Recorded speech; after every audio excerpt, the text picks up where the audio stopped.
The Radio Memories Network is brought to you in part by Liberated Syndication, podcast publishing made easy, libsyn.com. That's libsyn.com. The Radio Memories Network welcomes you to the earliest days of radio. All this is still ours today through the Radio Memories Network. Good evening, ladies and gentlemen of the radio audience.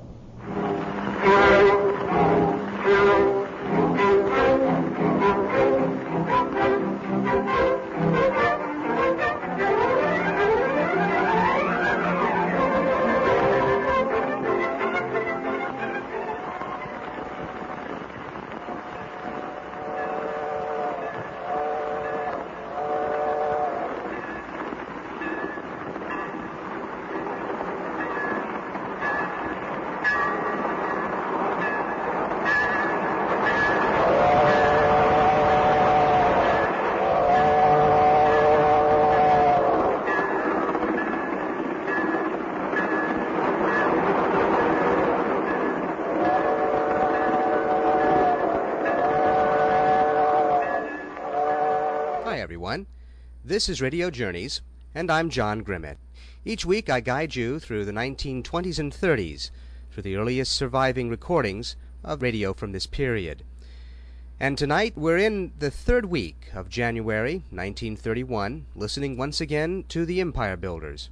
This is episode 7 of our series of 9 episodes, surviving episodes from the Empire Builders. Tonight we focus a little bit more historically, a rather controversial figure in California history named Joaquin Murrieta. Joaquin Murrieta was one of those popular Hispanic heroes who rose up in the mid to late 1800s as the Mexican population of Southern California, feeling displaced by the Americans who had taken over California from Mexico after the Mexican-American War, and in fact before as well, moving into the area. He was an outlaw, a bandit, and a murderer. Well, he was all of those things, but he's also quite controversial. You see, Joaquin Murrieta is one of those figures, sort of like some of the modern-day Mexican-American civil rights leaders of the 1960s and 70s, who was seen as a leader of the popular uprising against the Americans, the Anglos, as they called them. Yes, he definitely was a murderer. He was also quite ruthless. But more than that, he is seen in some of the more contemporary versions of the history of Joaquin Murrieta as being a peace-loving man who actually was out to get revenge after his family was destroyed, his young wife apparently raped and murdered by members of the Anglo-Californian community. Apparently, all because he and his brother had stolen a mule. Well, in 1854, a newspaper reporter named John Rollin Ridge wrote a book about Joaquin Murrieta. In his book, he actually starts this legend, apparently this is the source of the legend, painting Joaquin Murrieta as something of a Robin Hood, an otherwise peace-loving man who, sort of like our modern-day fugitive of TV fame and Harrison Ford's movie, who went out actually looking for his attackers, the people who had killed his family. The only problem was that he started to kill a lot of other people as well, seeking revenge on pretty much every American, English-speaking American that he could find. So, history has been quite ambivalent about Joaquin Murrieta. It's interesting that the man who finally found and killed Joaquin Murrieta, Harry Love, has been portrayed as sort of a drunken brute in many of these accounts of Joaquin Murrieta's life. The Mexican-American community in the Contra Costa County, which is just south of San Francisco, has actually kept Harry Love's burial site from being given a proper historical marker. Meanwhile, the leader of another Mexican-American vigilante group named Tiburcio Vasquez has in fact received a proper monument at his grave because of Mexican-American support in the community. Well, all of these are just examples to show the background out of which Joaquin Murrieta arises. To some, he remains a historical hero. To others, he remains one of the most notorious criminals and murderers of the Old West. Now, Murrieta was killed in 1853, and John Rollin Ridge's book came out in 1854. There are a lot of other legends surrounding Joaquin Murrieta. Did he in fact die at the hands of Harry Love, who killed and also decapitated him? Or did he return home wounded to Niles Canyon in what was then Contra Costa County, where he died and was buried beneath his family home? Well, in 1986, according to one article I saw, the floor of the home was excavated in 1986, but there was no body of Murrieta found. No bones were recovered. So even whether he was actually finally hunted down and killed still is something that history has not quite shown. So we have a story tonight arising out of social conflict. But what we hear tonight is not actually the story of Joaquin Murrieta being hunted and killed. There is the appearance of one character in the story, an American, who is looking for Joaquin Murrieta, and there's a bit of a surprise for him at the very end. I won't tell you what that is. It leaves one wondering, well, gosh, why did Joaquin Murrieta survive the episode? Well, in fact, he does, because it's not focused on how he was hunted and killed. It's focused on one incident in his life. Like many legends, Joaquin Murrieta has many incidences arising out of his story, and he apparently was quite a ladies' man. And in this show, on The Empire Builder, he even sings a lot of really beautiful serenades. No Latin rhythms, though, rather Anglo in the musical style. He was in love with a woman named La Mariposa, which of course means butterfly in Spanish.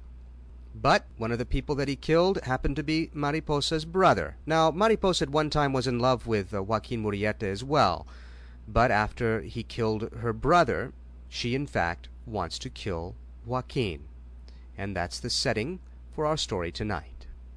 So we have Empire Builders from January 26, 1931. Now, after the Empire Builders tonight, we'll hear the Misadventures of Cy and Elmer. This is episode 5 in our series of about 30 or so episodes, which will be playing right on into next year. Also, Omar, the Wizard of Persia. This will be the second out of about 12 episodes that I have in my collection. We'll be hearing it tonight. I said last week that we would hear Anson Weeks and his orchestra. However, I'm going to play that one when we get up to programming from March of 1931, because that's when that next program will be dated, and it'll be after we finish the Empire Builders. So, Empire Builders, Misadventures of Cy and Elmer, and Omar, the Wizard of Persia. Drama, comedy, and adventure. What more could we want on Radio Journeys? I'll be back in about an hour with a closing note on tonight's Empire Builders. Enjoy. Westinghouse KYW, the Chicago Herald and Examiner Station. The Great Northern Railway presents Empire Builders.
The Empire Builder tonight takes you through the eternal springtime of Washington and Oregon to the perpetual summer of California, down to the Mother Lode country in the foothills of the Sierras, to the land of gold in the days of old, in the days of 49.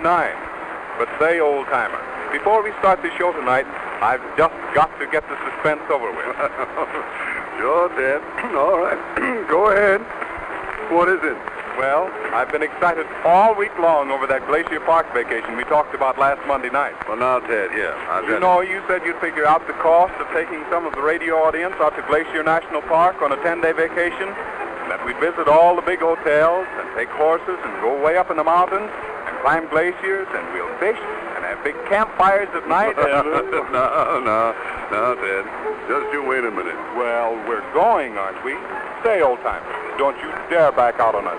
We're really going to take that trip, aren't we? You just bet your life we are, Ted. But here. Why, old-timer, you look sort of worried.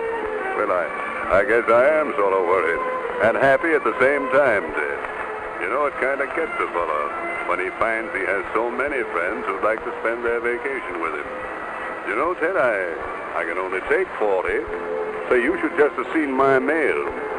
Ted, I've got troubles. Why, I can't begin to take all these folks. Why, I'd be taking vacations right up to next Thanksgiving time. Good. That's just fine.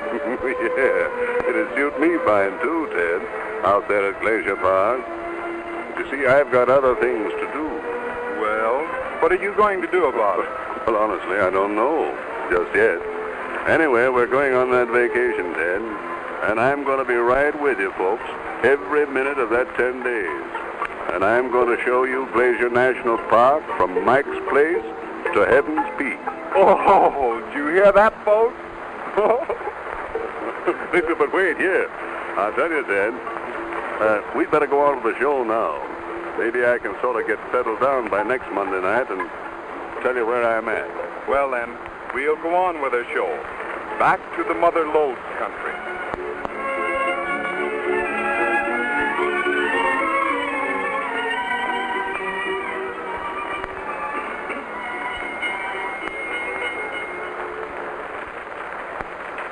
Timer, who was that Mother Lode Mr. Pearson was talking about? Was she a famous character in California, old-timer? Well, now, she was. Reckon she was fickle enough to be a woman. And most as many men lost their heads over her. Well, wasn't she a woman? Yeah. Now, I'd better explain, Andy. Now, the Mother Lode was the great gold-bearing belt of California. Ran all the way from down below Sonora up through San Andreas and Placerville, or Hangtown, as they used to call it. Oh, I thought it was going to be romantic. Romantic? Well, I should say so. Oh, do tell us a story, old-timer. Well, I was just figuring on that. Say, did you ever hear of Joaquin Murrieta? Murrieta? He was a bandit or something. Bandit. But I wanted a romance. And you'll get plenty of romance in this story of Joaquin Murrieta. Well, this took place one summer night back in the 50s. There was quite a crowd gathered in Dan Barnes' saloon and Elite Palace of Chance in Sonora. That's down Stockton way. The roulette wheels was a-clicking right merrily, and around in the corners, poker-faced men was a-dealing Pharaoh and Monty.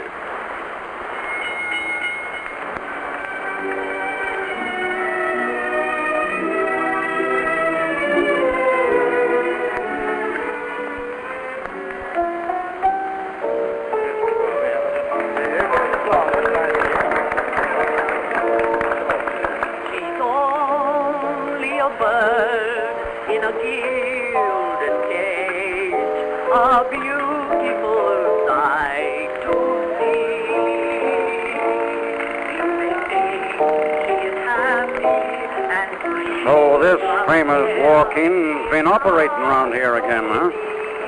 Funny how he can keep up his thieving and murdering and not get caught. Doesn't speak very well for your sheriff. Yeah? Ever see Joaquin, stranger? No, but I'd like to. In fact, I am looking forward to meeting him. Yeah? Yeah. Well, I'll tell you something, partner. Anytime Joaquin walks in, I'm walking out, providing I can get out. And I kind of think you'd be walking out with me. Oh, bah. He's nothing but a dirty greaser. He'd run if anyone had the courage to go after him. Now, you men... excuse me, stranger. Yeah? I guess I shouldn't interfere, but I'm an old settler in these parts. Yes, sir, and my name's Truckee Jim. I see. Now, I know Joaquin's a killer, and I know he's no angel. But, mister, I hate to hear you call him a dirty greaser. 'Cause he ain't that. Well, you're the first white man I've ever met who had a good word for him. So he's a friend of yours, eh? Well, yes, stranger. I don't mind saying he is. I've known him ever since he was 18, when he first came up here from Mexico. He lived in a little cabin on the bank of the Stanislaus, minding his own business and panning for gold like the rest of us. And now I suppose you're going to tell me the old story about persecution and being driven to crime, eh? No, I don't reckon that's necessary. You've already heard it, and, well, it ain't a pretty story. But it happens to be true. Yeah, Joaquin came mighty near getting the rope round his neck last week. Dang near got him. Yeah, it was all on account of a woman, too. Funny, these bad men don't know enough to let women alone. Worst of it was, he blamed the wrong woman for the whole business. Blamed the wrong woman? Why, how was that? Well, stranger, I'll tell you. I'll tell you how it was. As I told you, I was a friend of Joaquin. Yeah? Well, I was a-sitting at the door of my cabin t'other night when I heard a horse a-comin'. I looked up, and darned if 'tain't Joaquin.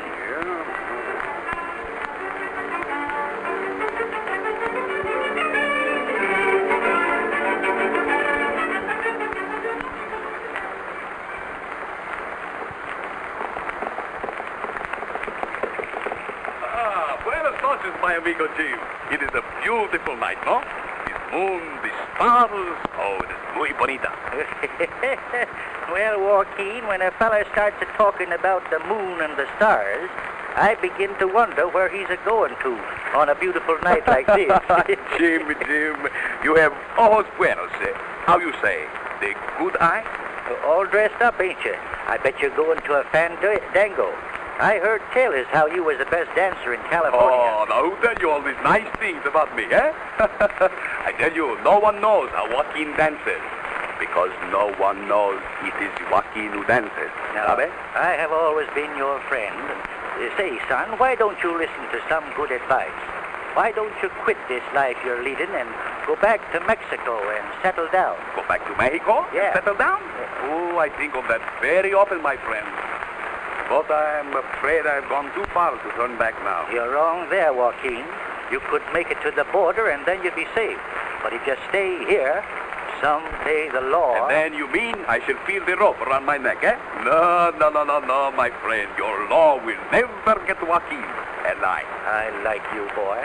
There's a lot of good in you. You know, Jim, my amigo, I am in love. Yeah. Maybe I do as you say soon. Settle down. In Mexico? In Mexico, in California, what matters? So long as she is there. Is she pretty? Oh, see. You think famous man like Joaquin love ugly woman? Oh, my friend, she's warm, beautiful like the dawn. Her hair has the glint of the sun, and her eyes are deep pools of darkness. And her lips, Senor G. Well, I calculate after that the gal must be, pretty. I tell you something, amigo. Right? I ride to a big fandango. I shall see her there. In sabe, who knows? Tomorrow, there will be no more cause to fear Joaquin. It may be what you say, he settled down. Well, adios, my friend. Your horse looks sort of tired, Joaquin. You been riding fur? No, I have just hold up a saloon in little town north from here. They have not much gold, but it is better than nothing. Adios, Jim.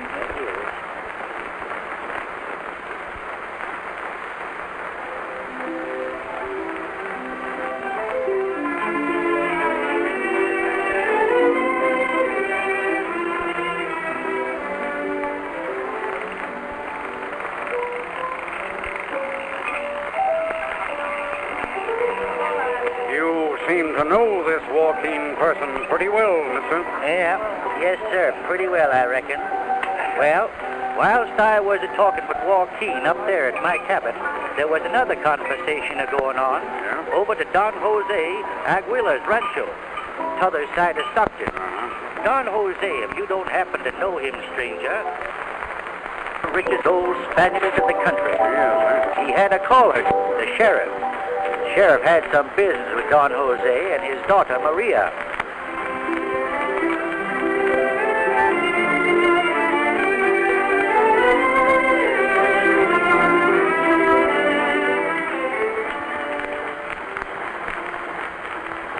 I am sorry, senores, but I cannot allow my daughter to do this mad thing which she has promised you.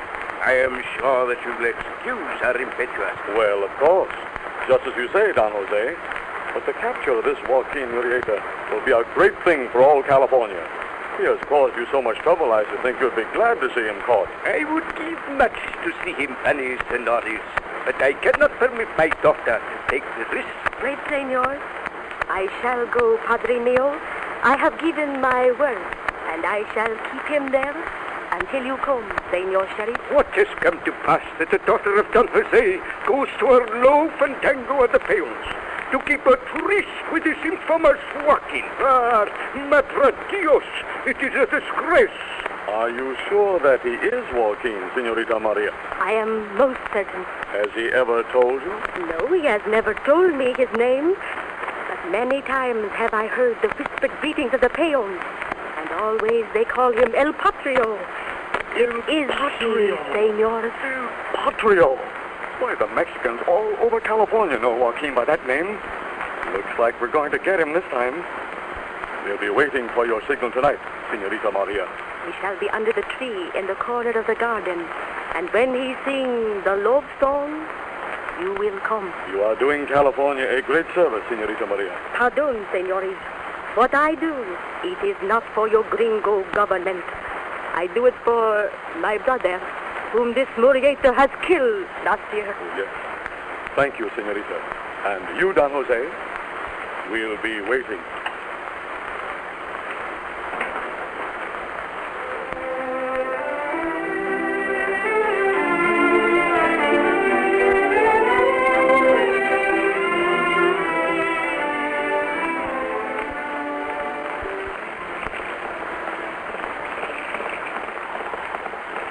Well, more company?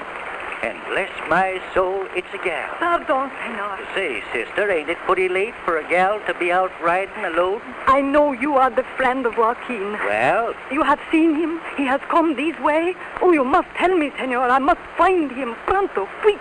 Something wrong? You see, much is wrong. Joaquin ride to the fandango at Stockton. The sheriff has put big price for his head. He must not go, for they are wait for him. He will be caught. And just who are you, sister? I am Juanita, the dancer, senor.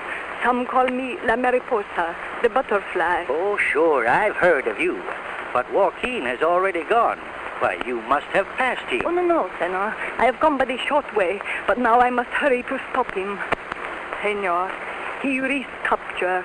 He goes to the fandango because of one beautiful woman. That Senorita Maria, who is the daughter of Don Jose. Oh, I wish that I were also beautiful like her.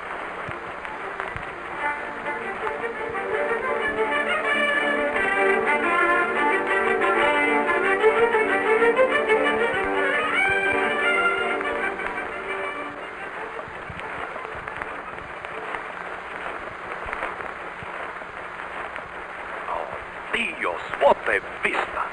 The lights of the town look like little lanterns, as if the heavens feel very generous and have let drop some stars to guide me to the side of my beloved. Oh, tonight I feel that I am going to be very lucky.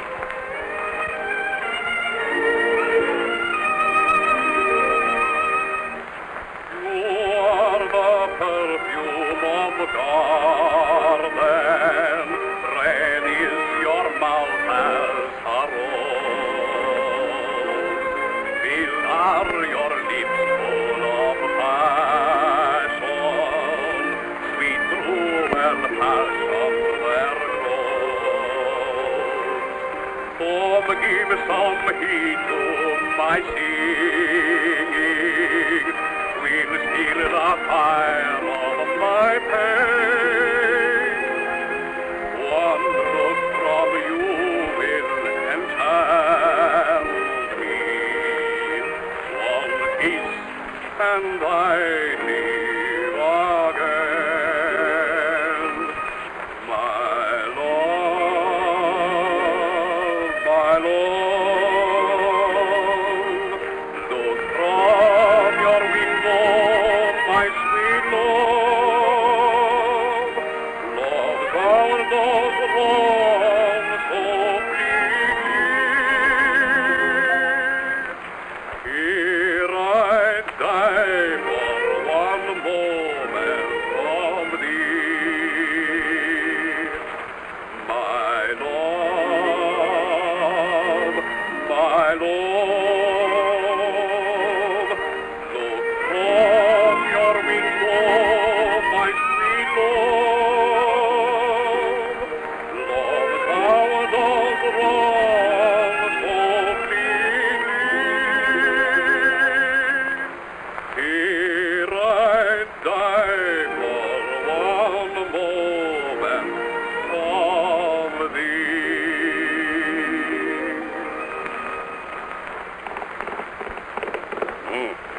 let the traveler catch up with us, eh, Diablo? We can always use a little extra money. Ah, caramba. Joaquin. Is that ugly Juanita? Joaquin. Why you follow me everywhere, Mariposa? Do not be angry with me, my Joaquin.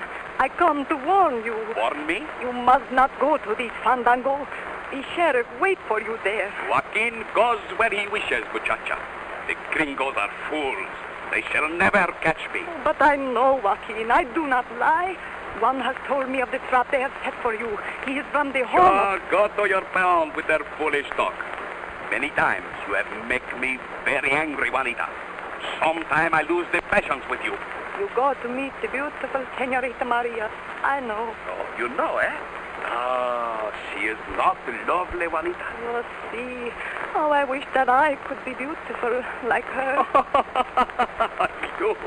You beautiful like her? Well, you are a fool, Juanita.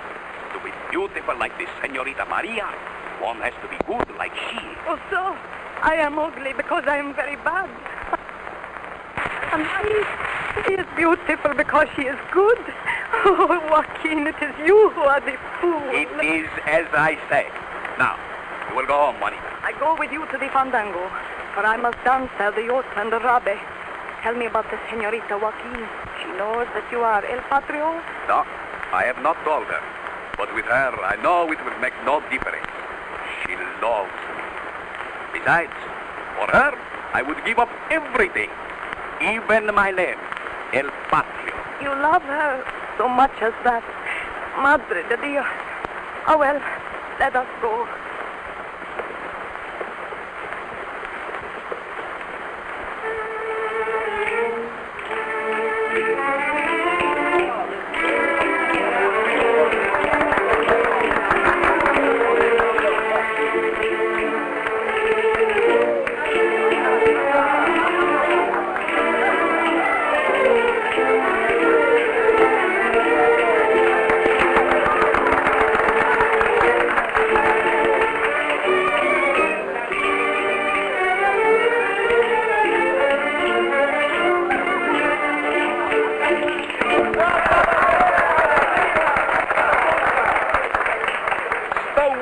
Juanita.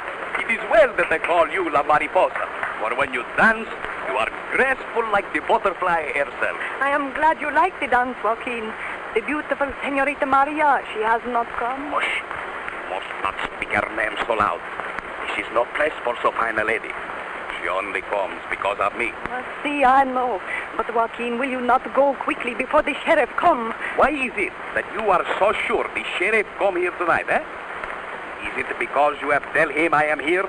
You think I would do a thing like that? You think I would betray you? One thing do not forget, girl. I am Joaquin Murrieta, El Patrio, and I kill traitors. And I am La Mariposa, the ugly one, the bad one perhaps, but not the traitor. Oh, how blind you are.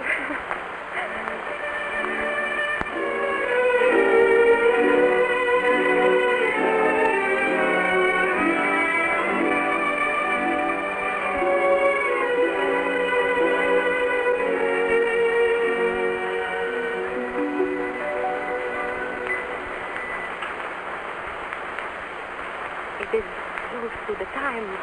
No, why does not this Joaquin come? If he does not keep our tryst, my whole plan of vengeance will fail.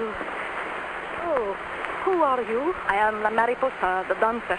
You wait for someone? I do not know you, Senorita, and I wish to be alone. I know what you plan to do, Senorita Maria, and I shall not let you betray him. Oh, you are loco. I do not know what you mean. Do not lie to me. I know how you plan to betray El Patrio to the sheriff. How can you do these things when you know how he loves you so much? Oh, you are loco. And he says you are so beautiful because you are good. Oh, I hate this, Joaquin. See, I have told the sheriff, and now this Joaquin shall pay for killing my brother. What do you think of that, Senorita Mariposa? But he must not know you have done these terrible things. He would kill you. Ah, Maria, my love.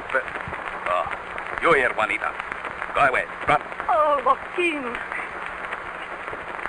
Oh, I've waited so long to hear your voice again, my lover. Oh, my beloved, with me each hour has been a year. Do you not know how much I adore you? But you have never told me your name. Who are you, senor? You love me very much, my Maria. Enough to forgive many things I have done. Can you doubt me, senor? No. You, I shall always believe. My name, it is Joaquin Murrieta. Murrieta? Oh, senor, no matter who you are, You love I me? shall... Say it, Maria. First you shall sing for me the song I love so well. And then you shall know how much I love you, senor. My love,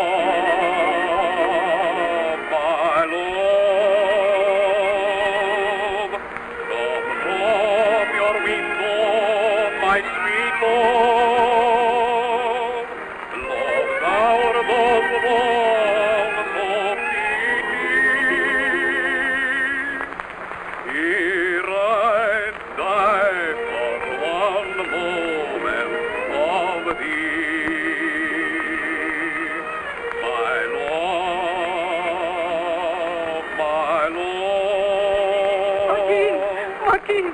Joaquin, you must go at once. The sheriff, the posse, it is as I told you. They are at the gate. Oh, she has betrayed you. It is not true, Joaquin. She is the one. This woman, Senorita Maria. Dare to speak of her? I kill you, you traitor. Oh, no. Do not fear, Maria mia. They shall not catch me. Your horse. He is on the other side of the wall. You think I trust you, eh? Someday I come back to you on it. I remember. Joaquin never forgets. I give you this to remember me by. Dio bless you, Maria mia. Until we meet again. Adios. He's gone this way. Quick!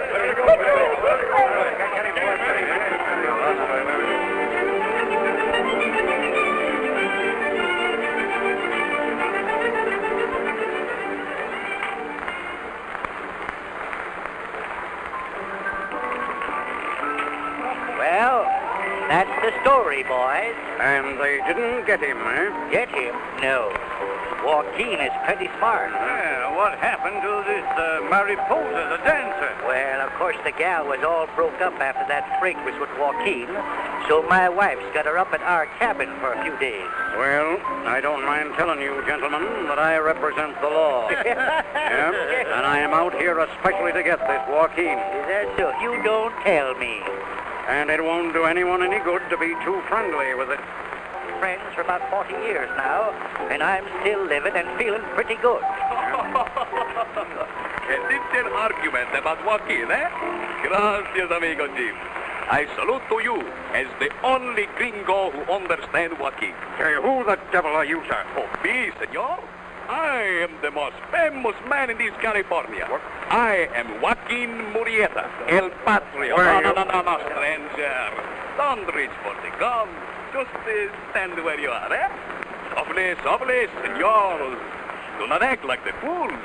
My men, they're all among you and at the doors. It would be very, very unwise.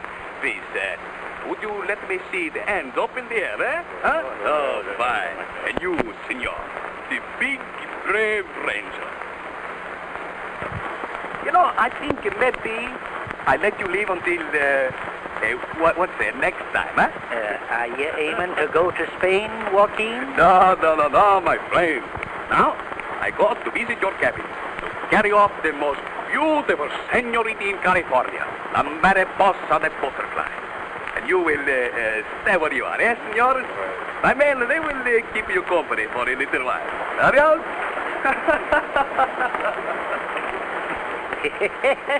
Hey, what are you laughing at? That vermin took my watch. Well, I was just thinking that there's more than one way to skin a cat. I seen Joaquin sitting over there all the time. And if I had told him the story, he might not have believed me. But hearing it like he did, well, I always did like that Mariposa girl.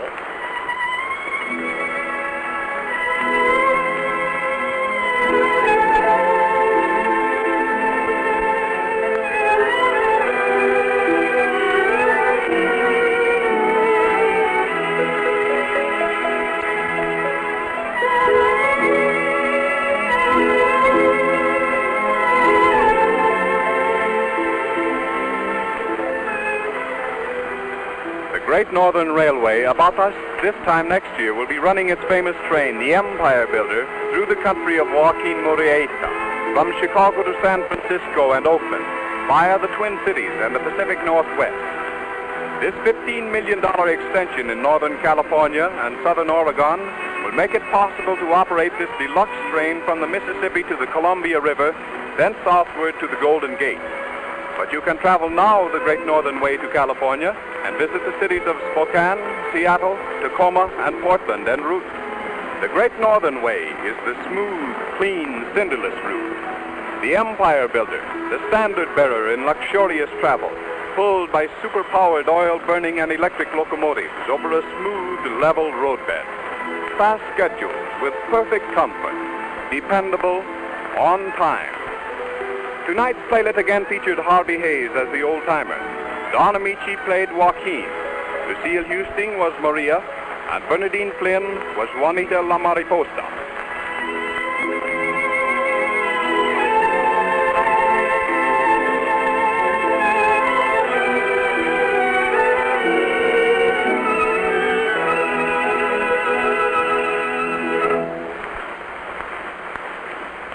This is Ted Pearson speaking. Empire Builders comes to you each Monday night at this time from the NBC studios in Chicago. And this is Westinghouse KYW, the Chicago Herald and Examiner station.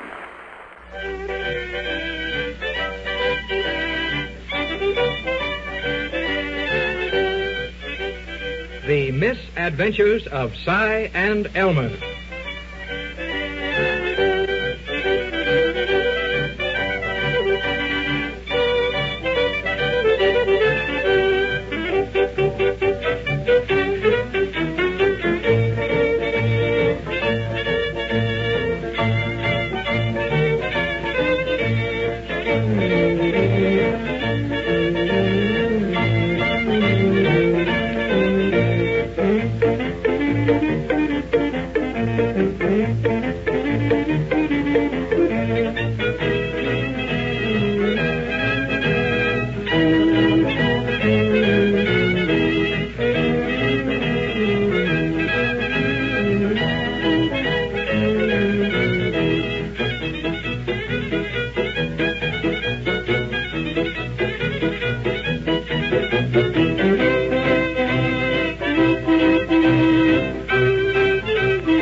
When you graduate from a correspondence school as a detective, your troubles have only begun. Cy and Elmer are rapidly finding this out. Their first gumshoe effort has mixed them up in a bank robbery, and they are leaving Pumpkinville to follow the supposed criminals. Their only clue is the fact that the Pumpkinville station agent sold 2 tickets to Chicago. And this was so unusual for Pumpkinville that the old boys have decided to follow. We find them now in surroundings entirely new to them. Cy and Elmer in the dining car of the Chicago Limited.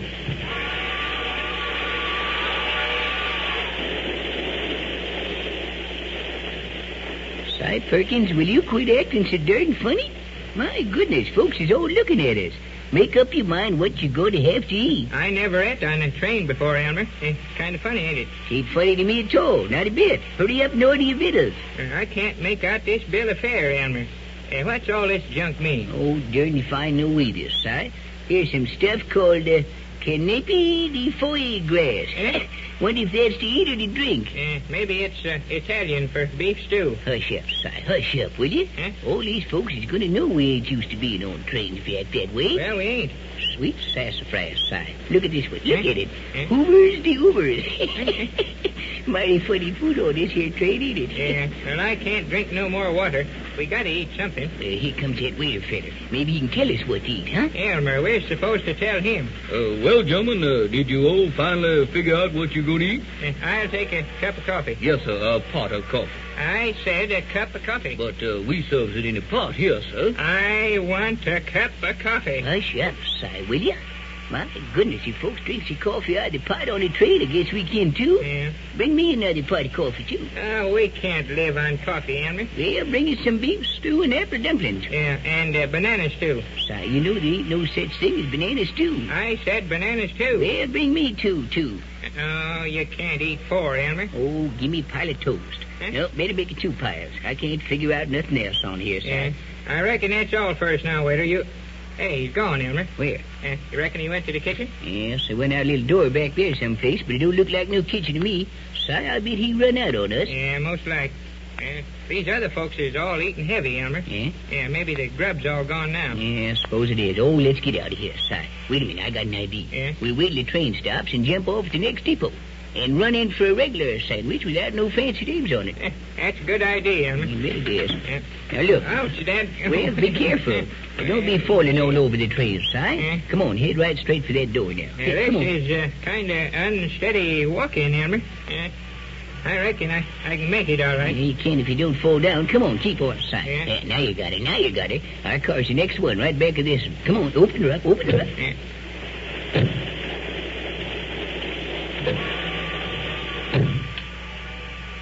Hey, this ain't our car, Elmer. It's all full of little green curtains, ain't it? Hush up, Si, will you? 'Tis so our car. Yeah? Them's the little bedrooms that porter fella makes up for us. Remember I told you about it? Well, I want to know. Certainly, he ain't got ours ready yet. Here it is. Here, number 13.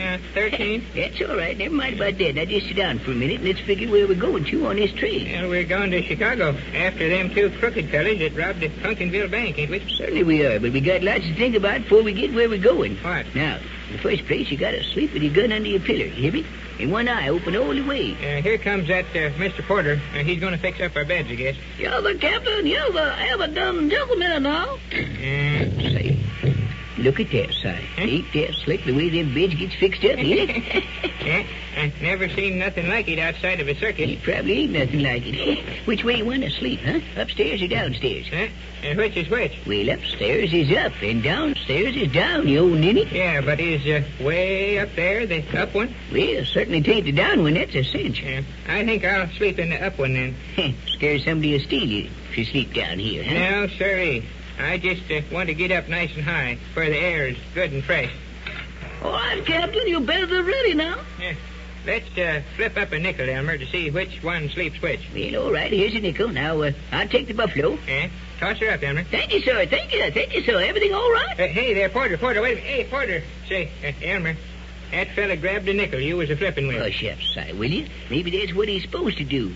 Oh, more funny doings and goings on trains than ever I thought could be possible. Yeah, he don't get no more nickels out of me. I'll toss up a penny this time. Well, let's see what kind it is. Here, let me see it. Oh, all right. I'll take Abe Lincoln. Yeah? Well, there she goes. Wait a minute. Don't touch it, you skinflint. Looks like I sleep upstairs, don't it? Yeah, I guess you do, Elmer. Well, I'm so sleepy I don't care much nohow. Hey, whereabouts does a feller put his clothes in this little bedroom place? Right there in that little hammock alongside the window. I thought I was supposed to sleep in that. Well, what in tarnation was you going to use all this good bed place for then, huh? Oh, I never thought of that, Elmer. Well, Si Perkins, ain't there one little measly little thing or someplace in this world that you know without my telling you, ain't there? I don't want to know nothing about trains. Say, Elmer. What? Can I put my boots in that little hammock, too? Why put your boots in a little hammock? Put them on the floor, just like everybody else. Yeah? And suppose somebody come along and took them. Wouldn't we look fine going into Chicago in our stocking feet? Well, I wouldn't look so bad, but if they ever seen them loud socks of yours, they'd run you to jail, sure. Yeah. Better put the boots in the hammock with the rest of the stuff, maybe, Yeah, Si. I reckon. Now, look, you keep your gun handy, you hear me? And don't get scared. No, I won't. Oh, I wished I was at home sleeping in my own bed. Elmer, we ain't had no peace ever since we got these detective badges. Well, Si, detectives ain't supposed to have no peace. Well, they don't. Well, they don't, of course not. Now, hush up and go to bed, will you? Maybe you better pin your badge on the outside of them there curtains, son. Eh? What for? Well, then nobody won't bother you none. You know, they see that the law is here, they'll have some respect. Oh, that's right. Yeah. I forgot. We're law now, ain't we, Elmer? Certainly are, law. Well, I gotta get up this ladder here now. Yeah, well, good night. Good night.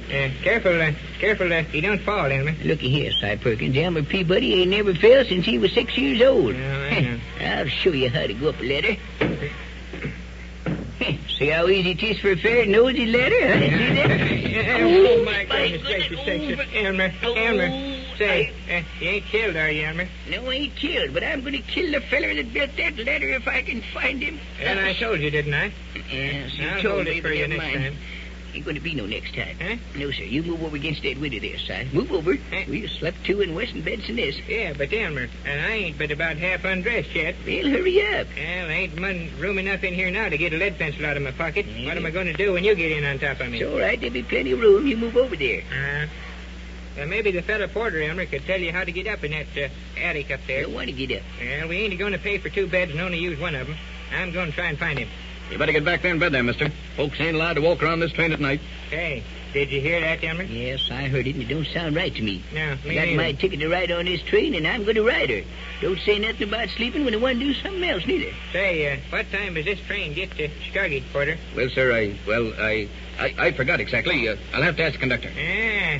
That's funny, ain't it? Mighty funny, Si. Yeah, mighty funny. Bet you a fella riding this train all the time. I don't know what time it gets to Chicago. Hey, Porter, don't you be a-pushing me, Porter. Look out. I'll get into my bed when I get good and ready. You'll be waking everybody on the train up. Now go to your beds or I'll call the conductor. Hey, don't push me, fella. Say, looky here. Don't you push, Si. Cut it out now. Yes, Cut it sir. out. Let go of Stop me. pushing him. I'll show you a trick with a hole in her. Yeah. Let go. Let go of me. Dead gummit, let go of me. What's the idea here? Quit pushing, will you? I'm telling you now. I never...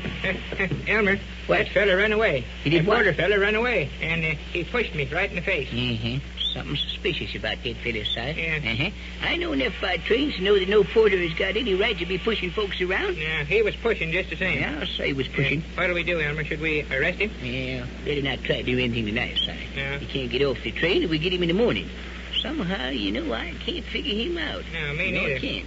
Don't sound like the porter made our beds first, does he? Not a bit. Don't sound a bit. Yeah. But there ain't but one in each car, and he's got to stay in that same car. Oh, this business of being detectives is giving me worse misery than I got in the last cold spell. Elmer, every darn fella that we see gets more and more suspicious. Yes, well, you'd be suspicious of anybody, anyway. And you got to start talking about your misery again. Well, I got it. Well, let's go to sleep. Forget about your misery. We ain't got long nohow. Must be near 10 o'clock now. That ain't no hour for respectable men to be sitting around and talking and... I know, Elmer, but what's the use in trying? Well, you know we can't never sleep none with all this danger going on around us. Oh, you're just imagining things. I ain't imagining, Elmer. There's real danger here. Yes, in your own mind. Elmer, how far do you think we gone now? Well, I've seen the lights of a little town just go by. I guess that'll be Grandma's switch, I guess. Oh, no. We're further than that, Elmer. That must be Squash Hollow. I tell you, it's a county seat. That's what it is. It's a county seat. Hey, will you rubes go to sleep so the rest of us can? Sorry, we woke somebody up.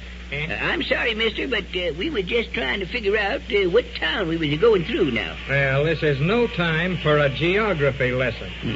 Pretty smart fella, ain't he, Si, huh? Yeah. I reckon we better get sleep. I suppose. Crawl over there next to the wall. Well, Get over there, will you? Well, get on I over can't there. get no further. Taking up room enough for 4 people. Get on over by the window. Ouch! Blame it, what's in this bed? What the... Oh, well, I guess you must be laying on my gun, Elmer. Yeah. I hid it under the bed sheet so nobody could steal it while I was asleep. So nobody could steal it while he was asleep. Well, of all things. How was you going to get at it if you needed it? I never thought of that. Oh, shucks. Shucks. What's the use? What's the use? Turn out the little light and go to sleep, will you? Go on, turn it out. Yeah. Wait a minute, Si. Wait a minute. Turn your face up to that light again like that. Turned up. What's the matter, Elmer? I'll tell you in a minute. Yeah, I thought so. There's black marks on your face. Black? Black marks like charcoal. Charcoal? Yeah, and what's more, the finger marks. Oh. And what's more, they was made by that porter when he pushed you in the face. You mean he got dirt on my face? I mean, I had good reason to suspect something funny about that porter. You got charcoal all over your side. Charcoal all over you. And it come off that porter's face and hands. Si, that weren't our porter. No, it weren't. And we got more mystery on our hands now. Si, that was a white man. Blacked up and our porter's gone.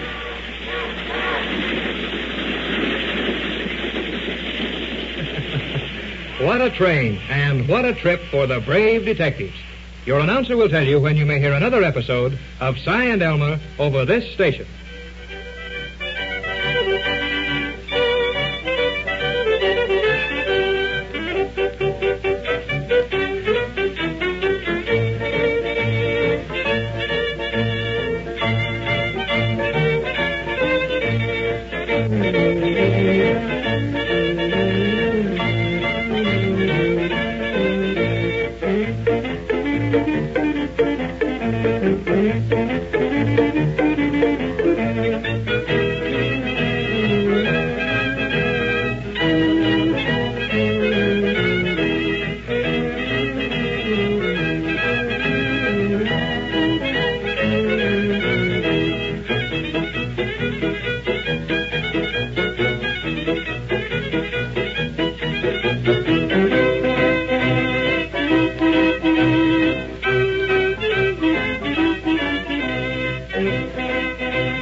Westinghouse KYW, the Chicago Herald and Examiner station.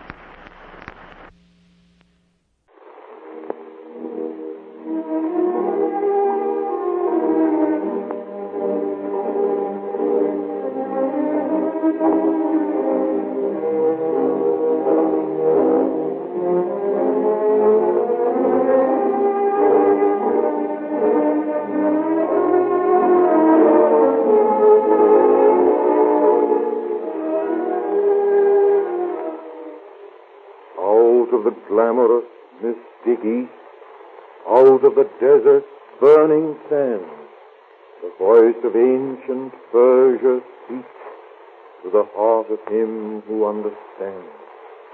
To the crunch of the camel's padded feet, neath the purple glow of starlit skies, four travelers in life's caravan meet in their quest for earthly paradise. A sign on the mystic scroll of fate, the moving finger writes in gold. Do you hear the call of Omar? Wait. Kismet is written, let the tale be told.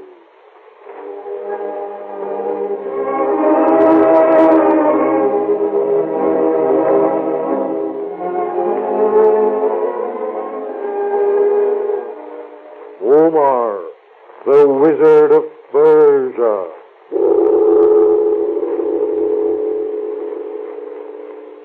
Henry Mason, a wealthy American importer of jewels traveling in the Orient, owned an emerald to which a curse is attached.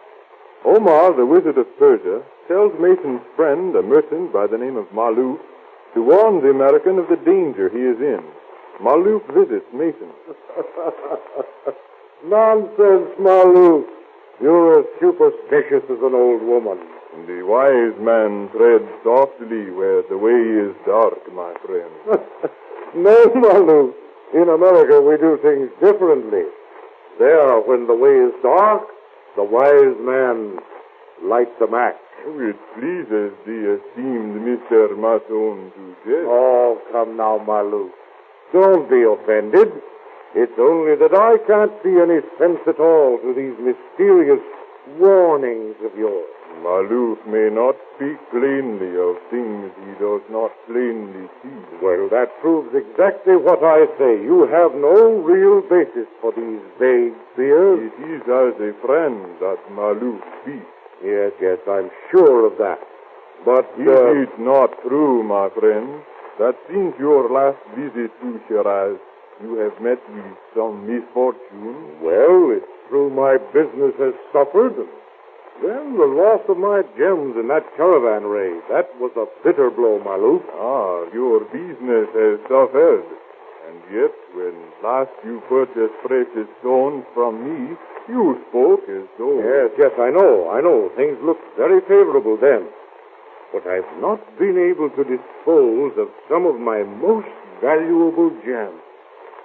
That emerald, for instance. An emerald?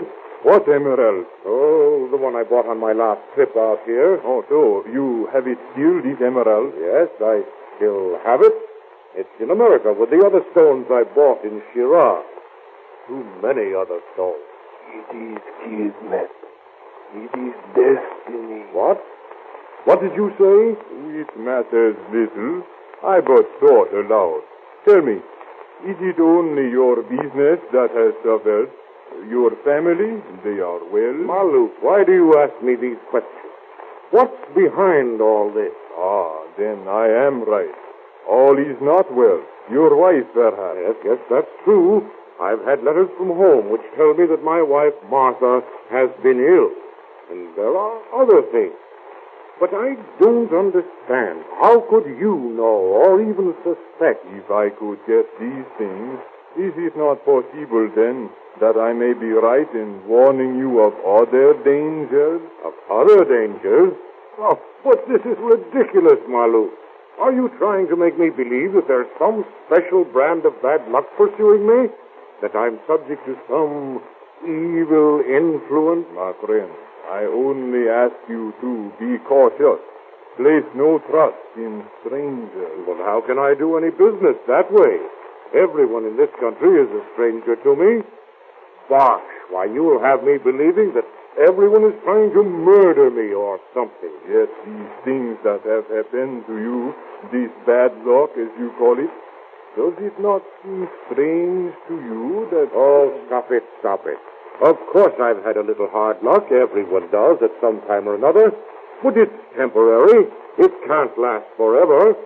Why, only this morning in the bazaar, something happened that shows how wrong you are. Oh, something happened to you in the bazaar? Yes. And let me tell you about it. I was looking for a scarf or some other trifle to buy for my wife when I heard a woman's voice. He's not worth more than 20 dinars, I tell you. And more than 20 dinars I will not pay for it. Great Scott! Why, that sounds like Martha. But, madame, it is only a little box of sandalwood. 20 dinars is too much for it. Why, I could almost swear that was Martha's voice. I won't pay it. I tell you I can get one like it for only... Oh. Well, I beg your pardon. I'm sorry. I didn't realize I was staring at you so. It was your voice. My voice? Yes. For just a second, I thought it was my wife. Your voice sounds so much like hers. My voice? Like that of your wife? But you are an American. Why, yes. But how did you know that? Oh, I can tell. No one seems quite as prosperous as the American gentleman. I see. Well, you're right. And when I heard your voice, I thought I was back in America, listening to Martha argue with a department store clerk. Master, she is your wife? Yes. And your voice is enough like hers to be, well, of course, there's a slight difference in your accent and your inflection, but the quality is identical. That is very interesting, yes. And does your wife bargain, like me, for a box of sandalwood, perhaps, in which to keep her jewels? Why, Martha'll bargain for anything. Yes, even for a box in which to keep her jewels, I suppose. Oh, perhaps, like me, she is fond of beautiful jewels, no? Oh, yes. Martha likes jewelry. What woman doesn't? Of course, she sees so many precious stones that it's rather an old story to her. I do not understand. Well, you see, in America, I am a dealer in precious stones. Oh. Naturally, my wife sees many of the jewels that pass through my hands. You are a jewel merchant, yes. You have beautiful gems to sell. Perhaps I will buy. Well, my gems, I'm afraid, are rather expensive. You think perhaps because I bargained for a box of sandalwood, I have not money to pay for jewels. Oh, please, now, I didn't mean to... You must understand. I have many jewels, and only the most costly. Well, I shall be glad, of course, to show you what I have. That is good. You shall bring your jewels to me at my home this afternoon. If you have what I want, you will find it well worth your trouble. Well, that's a little unusual, You have only but... to ask of other jewel merchants who I am and what sort of jewels I buy. They will tell you. Well, that's hardly necessary, madam. At which time do you wish me to bring the stones, and in what particular gems are you interested? Oh, if you have a diamond that is large enough and beautiful enough, well, we shall see. Yes? Some pearls, too, perhaps, if they're well matched for a necklace. Of course. And most of all, I am interested in... Yes? In emeralds.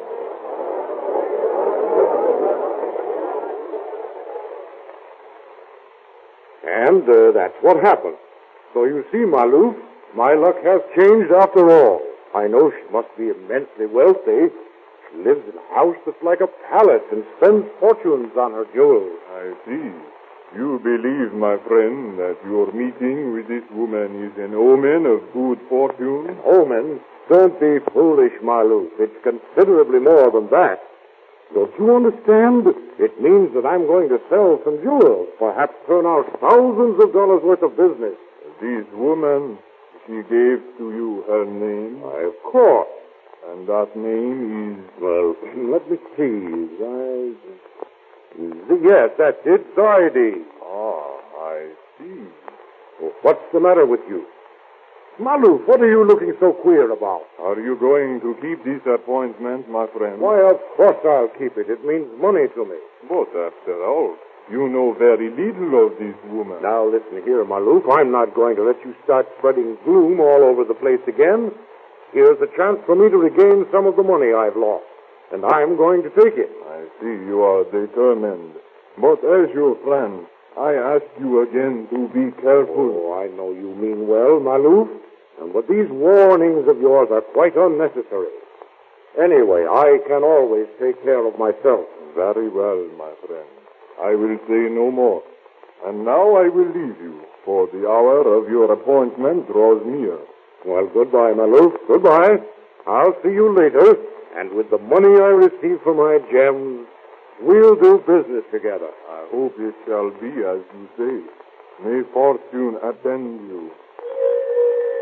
Wait, my friend. There they are. It is the bells, the mystic summons from the master. Bells? What is it you say, Maluf? I hear no bells. Quiet. 7,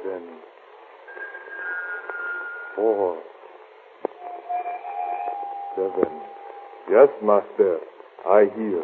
What mad talk is this, Maluf? My scroll, where is it? Ah, let me see. 7, 4, 7. Why, this man's mind seems... That means come to me at once. Master, I hasten to obey. What? I will see you later, Mr. Masson. I must now leave.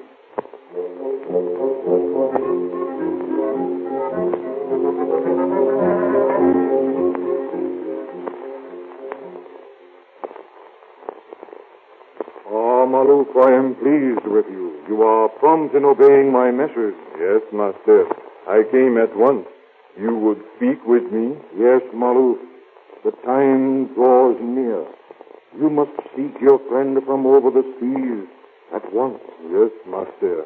And when you find him, bring him here to me. What, so soon? Bring the American here? Yes. It is the hour when the evil influence of the emerald grows stronger. Only from Omar can the American learn what must be done if he would be happy. Even now, the curse of the emerald is close upon him. Go, Maluf. Go before it is too late. Yes, master. I go. The fingers of fate, Maluf, are already tightening their grip. Go.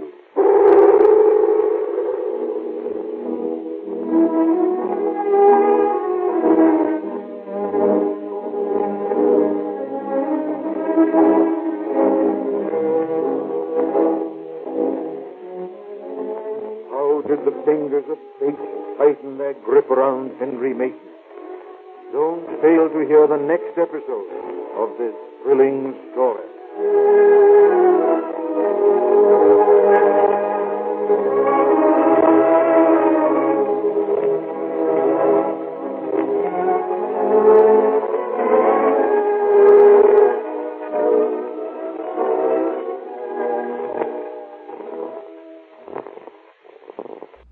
Omar, the Wizard of Persia, Episode 2, from sometime in 1931. Now, those of you who are joining me for the first time tonight may be wondering what this is all about. Well, I try to play virtually every show that is known in circulation among collectors from the late 1920s up through the mid and late 1930s. It'll take a few years to get through all of it, I believe, which gives me plenty of material. I try to give to you an hour of old-time radio presented pretty much the way it would have sounded if you had been listening at the time. Of course, we can't present all of the programs. We can only present what we have. But I do it in such a way, including original station IDs, to at least give the sound and the feel of radio. Some sort of approximation of it, anyway. Now, here's a little note for you I thought I'd leave you with tonight on the sound quality of these shows that we're hearing. The Empire Builders particularly is quite wrought with a lot of audio problems, and there's a reason for this. Now, if there are any collectors out there listening to me tonight, please feel free to send some comments in to me and inform me a little more on this. But I did a little research onto what would cause the kind of squealing that we hear on the Empire Builders, and one thing that I notice is that most likely the Empire Builders episodes were transferred directly from reel-to-reel tape, or that reel-to-reel tape was involved somewhere along the line in the provenance of these shows as it came down to us, and reel-to-reel tape is exactly what would cause that squealing sound. It's because reel-to-reel tape in the 1960s and 70s particularly was coated with a kind of a plastic protective film, a membrane. Now, that membrane would sort of wear away over time, possibly even melt under the friction, and as it wore away it produced a sticky substance on the back that reacted against the magnetization of the tape, leading to the squealing sound. Most likely, that's the source of it. It gets pretty difficult to listen to at times, doesn't it? There was one episode there that was so difficult to listen to. Well, if you have sensitive ears, might not recommend that you do so. You can skip past some of those hard parts there. Well, next week we have episode 8 in our series on the Empire Builders. We'll be taking a look at a show that was originally broadcast in January of 1929, the premiere episode of Empire Builders, the same script reperformed, that is, produced anew, and we'll be listening to that next week as we listen to the story of James J. Hill, the founder of the Great Northern Railway, in a remake of the premiere episode. So until next week, this is John Grimmett, wishing everybody out there a very good week. Bye-bye now.